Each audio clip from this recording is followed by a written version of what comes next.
எல்லோருக்கும் வணக்கம். இன்றைக்கு இந்த பதிவில் திருச்செந்தூர் முருகப்பெருமானை தரிசனம் செய்ய எந்த நாள் உகந்தது? வியாழக்கிழமை மிகவும் உகந்த நாள். ஏன் அப்படி சொல்கிறேன் அப்படின்னா, புதன்கிழமை நீங்கள் உங்கள் ஊர்லேருந்து புறப்பட்டு புதன்கிழமை இரவு நீங்கள் கோவிலில் தங்கிவிட வேண்டும். வியாழக்கிழமை முருகப்பெருமானை தரிசனம் செய்ய வேண்டும்.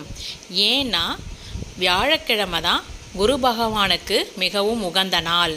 குரு பகவான் திருச்செந்தூர் தலத்தில்தான் தனது எந்திரத்தை ஸ்தாபித்துள்ளார். ஆதலால் குரு பகவானையும் தரிசனம் செய்தது போன்றிருக்கும், முருகப்பெருமானையும் தரிசனம் செய்தது போன்றிருக்கும். இரண்டுமே வியாழக்கிழமையில் நடந்தால் மிகவும் சிறப்பு. இரு தெய்வங்களின் அருளும் வியாழக்கிழமையில் உங்களுக்கு கிடைத்தால் மிகவும் சிறப்பு. இந்த பதிவு உங்களுக்கு பயனுள்ளதாக இருந்திருக்கும்னு நினைக்கிறேன். நன்றி, வணக்கம், வாழ்க வளம்.